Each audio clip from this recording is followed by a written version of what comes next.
Hi everyone, it's Gabriel here, and this week we're talking about discrimination.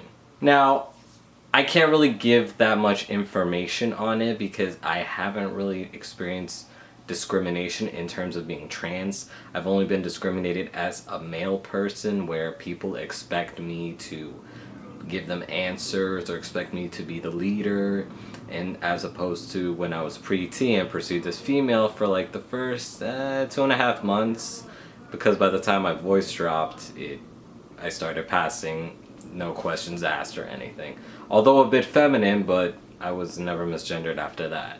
But before, I wasn't really identifying as trans. Like, I didn't even cut my hair, even on testosterone. Like, my hair wasn't tied in a bun. I didn't even change the kind of clothes I wore. I basically still went out pretty much female, even though I was on T. So basically getting misgendered was just gonna happen. It was a given. Like, I had like no features of any kind that would basically indicate that I was male. So it was a really rough 3 months, because by the time I started like saving up money and buying some really cheap clothes off $6 shirts, I started passing.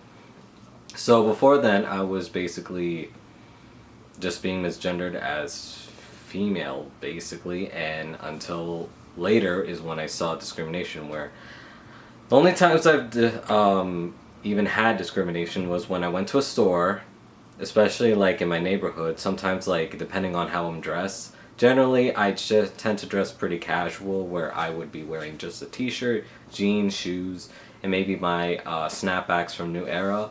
But basically the kind of dress I wore basically makes me look like, well, a punk, you know.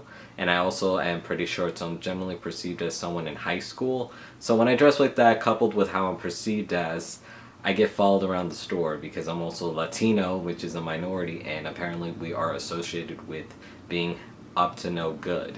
So I do get like followed, like especially when I go to these 99-cent stores. I see like an employee and like my peripheral vision basically looking at me, basically making sure I don't steal no cards, because I mostly go there to just get greeting cards, you know, birthday cards. So there's a lot in the store, so they're trying to make sure I don't steal. And that's basically the extent of my discrimination. And depending on how much facial hair I have on my face, I trimmed it down recently, I would either get, how do I say this, when I greet women with children, like I smile at them, they basically go like this if I have like a fuller beard. But when I look trimmed down like this, I look like a harmless threat. So I'm not perceived as dangerous when I'm shaved down like this, because it kind of shows that like I'm just some harmless little kid. But when I start growing it out a lot more, like 2 months worth of growth, and it starts getting a little more crazier down here, I'm perceived as older, and hence I'm perceived as a threat to their kids. So that's basically the only 2 times like I would experience discrimination, because I know besides discrimination, I gained a lot of privilege, like a lot of male privilege. Like, people ask me like for stuff, even though like my employees can definitely answer the question as well, but they would take women's opinions seriously. So there's a lot of misogyny there. And also people take me a lot more seriously when I speak. So when I speak, I start commanding the room. Before, I would just get talked over and everything. So, and I basically just went off from discrimination to privilege. Privilege is definitely another topic we could talk about another time. But discrimination, those were literally the 2 instances. I was basically getting misgendered because I didn't even try to pass. I'm pretty sure if I tried, I'd probably still get misgendered, because I was not blessed with like a really nice facial structure. I also looked pretty feminine. My voice was basically horrible. It was just like, wow, like how can I ever pass as a boy without testosterone? And I'm not saying like you can't pass, it's just some people are genetically blessed and can just pass without T, with a little work, or they could just pass naturally. And then there's people like me who just there was like no chance in hell that they could pass.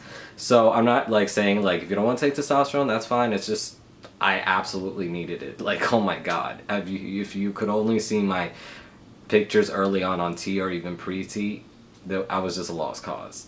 But I'm glad that T has done miracles for me. So anyways, yeah, that's all I wanted to say on discrimination. I will see you guys next week, and I know the wait's gonna suck, but I'll be here.